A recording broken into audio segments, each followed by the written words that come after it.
Yes, Columbus, an Experience Columbus podcast, keeping you in the know on what's happening in the capital city.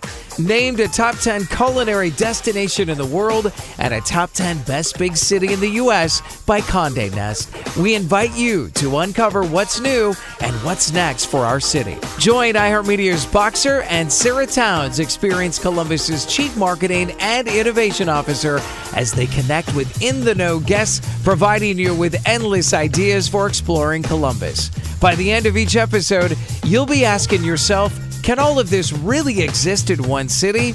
Yes, Columbus. Hello and welcome back to Yes, Columbus, an Experience Columbus podcast. I am one of the co-hosts, Boxer, along with the better co-host, Sarah. Hey, Sarah. Boxer, thank you so much. It's good to see you. Good to see you too. We are so excited to be recording our latest season in the brand new Experience Columbus Welcome Center, right in the heart of the Short North Arts District. And each episode, we're shining a spotlight on the people, places, and experiences shaping the future of our city.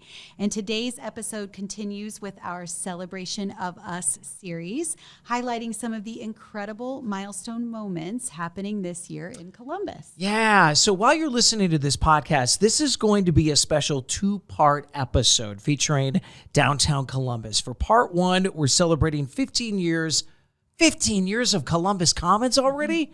Oh my goodness. In the Scioto Mile riverfront, two just crown jewels in our downtown, but two outdoor attractions too that have become, I think, iconic destinations. And we're also looking ahead to the Capitol Line project, an urban pathway being built through the heart of downtown. And we are joined today by Amy Taylor, president of Downtown Columbus, Inc., and a driving force behind some of downtown's most dynamic spaces. Amy helps to cultivate the complete downtown experience, which includes world-class dining, vibrant entertainment districts, and some of the city's favorite gathering places, including the Columbus Commons and the Scioto Mile. Amy, welcome to the Yes Columbus podcast. Thank you so much for having me. I really appreciate it. We're really glad that you're here, and I'm really interested, as someone who's been here since '99, to learn the history of downtown and how we got to where we are right now. And I know we're going to talk about the future, Amy, and where we're headed next. But can we start with what led to the creation of Columbus Commons and the Scioto Mile? Yeah, great question. When I started at Downtown Columbus, Inc. in 2007, downtown was a place to work. And the streets really did roll up at 5 p.m. And so we thought, with our elected leadership, Mayor Coleman at the time, and it continued through Mayor Ginther, to say public spaces matter, where we all gather matters. And if you go to just stay in your own little neighborhoods and don't have a neighborhood for the whole community, then you're missing out on the chance to meet other people and to see the best of what we have here in Columbus. And so when I started, City Center was still a mall. And I used to show a picture of my prom in City Center because 1989 was a bad time for fashion and a bad time for architecture. And so they stopped paying their rent. Simon Properties had it. They own malls all over the country, and they knew what they were doing when they stopped paying their rent. So we got the mall back for free, but as my grandmother said, you get what you pay for. And that mall really couldn't sustain itself anymore. It had a few square foot of stores, mostly a Subway and a small chicken restaurant, and it was 1 million square feet. So it was taking up a huge super block. And it also was taking up a super block in our mind. It had, when they say, you're living for free in someone's mind, City Center was living for free in our community's mind. Oh. It represented, when it was successful, the best shopping between New York and Chicago. Yeah. It made us feel like a big city. And then when it went downhill, and then when it went to its final resting place, I think people started to feel that too. And they wanted us to do something with it. Well, it was built to be a mall, and we looked at 10 different options to repurpose the building, but it wasn't meant to be that way. So we demolished it, started with a clean green slate and opened Columbus Commons, and had to convince the community to come downtown, and we did that with more than 200 opportunities for free programming. We worked with our symphony partners to bring Picnic with the Pops downtown, and I think people can't imagine Columbus without Columbus Commons. I've never known it without Yeah. the Commons, and I love all the events that happen and the concerts, and that I'm so surprised. I shouldn't be, but I mean the number of people that come out, and it feels like it's going to be really crowded, but there's space for everybody, and it's some of the most enjoyable summer evenings I've had in my 7.5 years in Columbus. I couldn't agree more. And we try to program it, and we've got a great team led by Ashley Myers, and they really program for everyone. So if we say downtown is everybody's neighborhood, then Columbus Commons is everybody's backyard. And we need to make sure that the programming isn't just for what I like to see or the people who develop the programming calendar. So we have commons for kids, for families. We've got music and local artists all the way up to national artists. We've hosted, Boys to Men and Sheryl Crow. Yeah. And then we have a lot of local artists. We host Picnic with the Pops. We host community parties and private parties. And I think that's really the secret sauce that goes into Columbus Commons. And by the way, the adorable little carousel. I can't. It is. It's great and it's free. And that's one of the best things. And actually Experience Columbus many years ago asked me to do a Midwest travel writers tour. And we did Columbus Commons, and I didn't have childcare. My husband was traveling, so I brought my little 7-year-old daughter at the time. She's 7 at the time. We did Columbus Commons, and I gave my spiel. And she raised her hand and said, "Would everybody like to hear why I love Columbus Commons?" Oh, my God. As a parent, I was like not sure what she was going to say. But she stood up and said, "I like Columbus Commons because I don't have to bring a friend. I know I'm going to make a friend." And it embodied everything that we ever wanted, from the mayor and the elected leadership to our board to our staff. That's, I think, the crux, is that you can go to Columbus Commons and find your people. I wish you had that recorded. That know. is so cute. You can still use it to this day. I really wish I had the look on my face, because everyone was You're nervous. like, I don't know. about We what didn't she's gonna discuss say. talking points. I don't know. Well, looking at downtown today, what impact have these spaces had on the city of Columbus? I think that it's hard to remember what it was like without it. And so I think when I see the biggest metric is when we talk with people from outside the community. And Experience Columbus coordinates tours, the chamber, the partnership we do.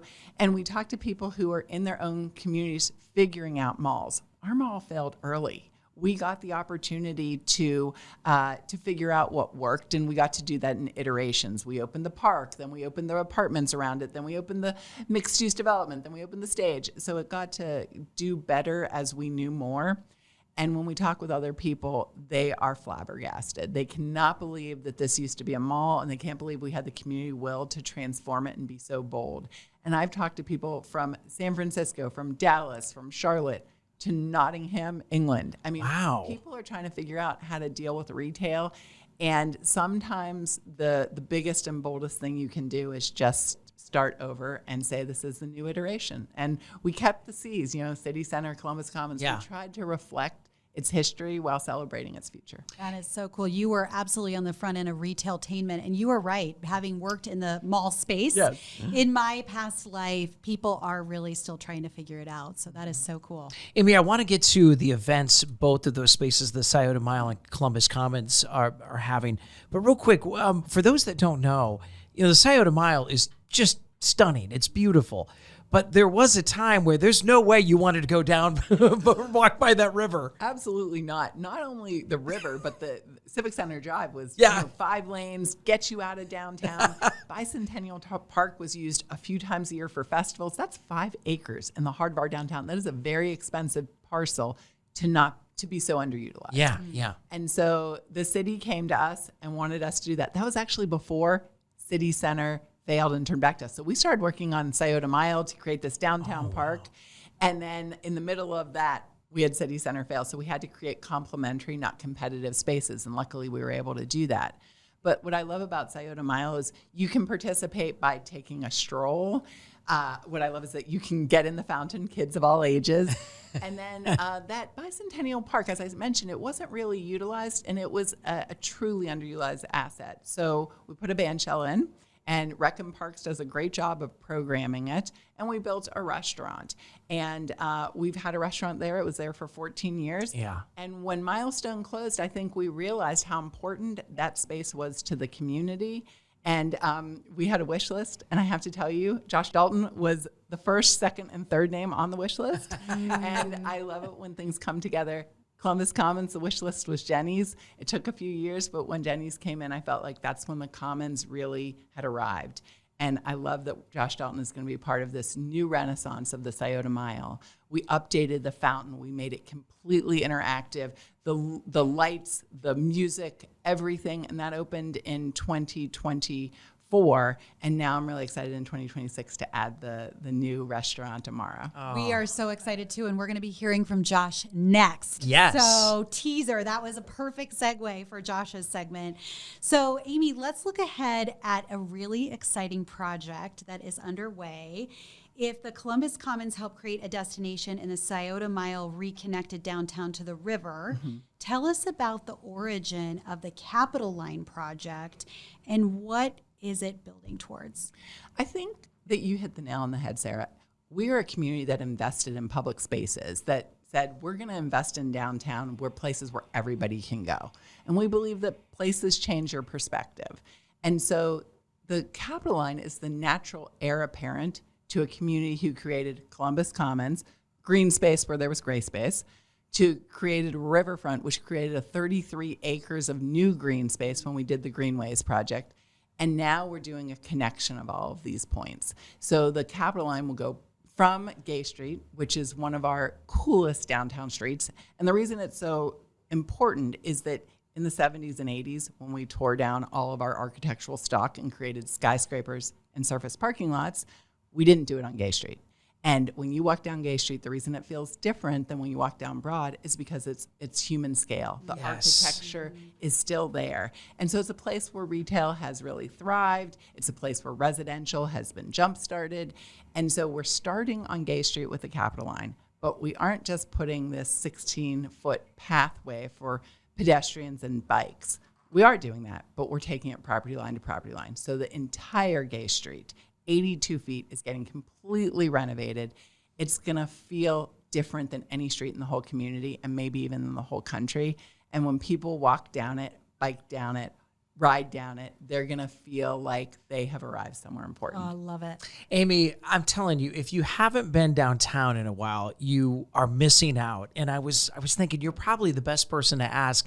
For those that haven't been downtown, let's just say years, what do you want them to know about maybe having a fear of getting around or parking? The experience is so much different than what it was 20 years ago.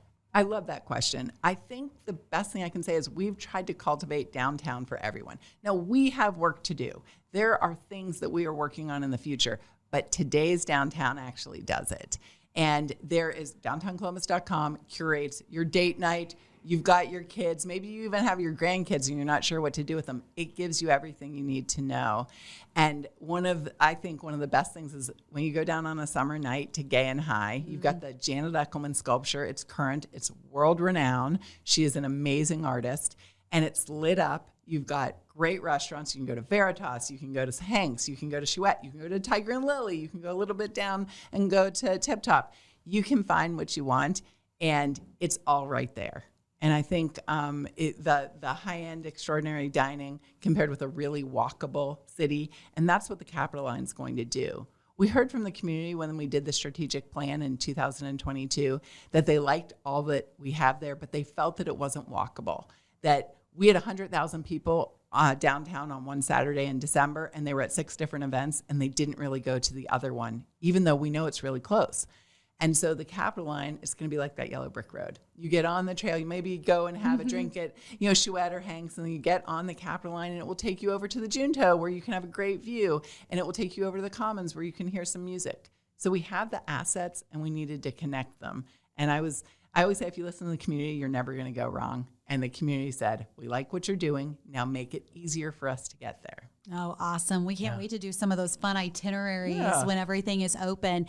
And Box Columbus is a great leader in making sure that people know what to do downtown, and we really appreciate that. Oh, well, we appreciate it, and we love it, and we are so excited about these projects. And I was just going to say, Boxer, I don't know about you, but anytime I go downtown, I've never had a problem parking. No. There is, No. whether I'm parking somewhere else and walking because it is so accessible already, but there are so many lots and street parking, and the city has made it really easy. Absolutely. So if you are not downtown, you are missing out. Well, and can I just say too, the parking app is so helpful. it's You easy. you know with GPS, you know exactly where you're at. It knows where you're at. You can pay it. I mean, there shouldn't be any towing anymore. It's pretty easy. We have on-street parking, we have surface parking, and we have structured parking. Yeah. Downtown has plentiful parking, and we try to make it easier. And we also try to say, hey, if it's a block or two away, walk by these great places. You can get a wallet at Zero's on Gay Street and get a drink at Chouette. So there's something there. You can have a wonderful progressive evening. There you go. downtown. Exactly. So, Amy, as you look toward the rest of 2026, what excites you about Columbus downtown and the future?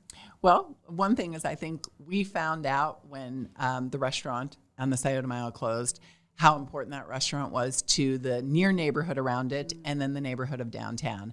We have a Dora in place. So now you can get, one of the things that people have said is, I want to get a glass of wine and walk this beautiful riverfront that we renovated.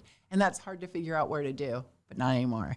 And so there's going to be that Dora in place. You can get a cocktail or a mocktail at Amara and then take that walk on the riverfront, because there's topography to see. There's 800 trees that we planted as part of the Urban Arboretum when we did the Greenways project. There's beautiful paths to see down there, and go and see that. And I'm really excited about that. I also am excited that, interestingly, the Capitol line, the first segment of the first phase, if you can follow that, from front to high, will actually be open this year. Really? Wow. Oh, I didn't realize that was so No. fast. Yep. So we're not going to have the street furniture out, but we Okay. are going to have, you're going to see all the finishes. You're going to be able to walk that. And I think that'll be great for people to see. That is impressive. You guys just kicked that off. Well, we have a great team, and Yeah. we know that the people in that area, the businesses and the residents, have really borne the brunt of this. And I always say progress can be painful, but cities that stand still fall behind, and we have to move forward. So I am just promoting the heck out of Gay Street. I joke that we have a Subway in a building that we own that's a tenant of ours, and I walk by that to go to the Subway on Gay Street because I've got to walk the walk. If I'm telling other people to shop while we're doing the Capitol line, I need to do that too. Yeah, that is awesome. Amy, as we start to wrap up here on this episode, one of our favorite segments is Rapid Fire. So are you ready? I'm ready. All right, let's do this. Here we go. What's your favorite downtown spot people might not know about? I really love when you go down to the Scioto Mile and you go actually down to the river walk. Yes. So between Broad and Rich, there's a nice little lower river walk that we call it. And I just think it's beautiful on days like this. That's great. You know what? We need to promote that more with Experience Columbus. We've all done that, Yeah. and we've taken travel writers and influencers, but that's a really good call. And if I could, I'll answer Yeah. what my one will be in a few weeks. Okay, Oh, yes. yeah. So yes. we are opening a little plaza on Broad Street. And it is between the Wyandotte building and the new building that we just built for the Columbus Water and Power.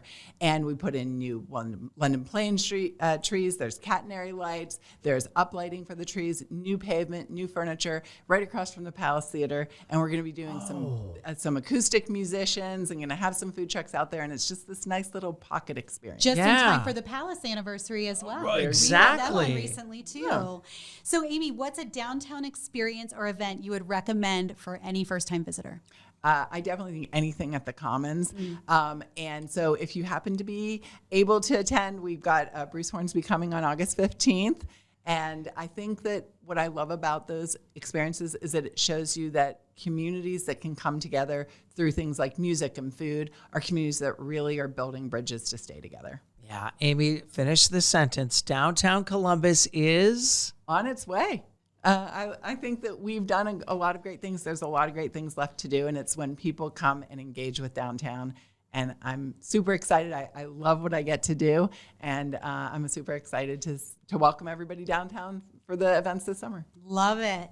So before we wrap up, this is the Yes Columbus podcast. What are you saying yes to in Columbus this summer? I am saying yes to both Bastille Day and Oyster Fest. Oh, Oyster Fest is so awesome. So they're still happening, even though Gay Street's under construction, and they're just going to be a little bit north on High Street. But I also love that we say yes to closing High Street in Columbus. And for years we said no.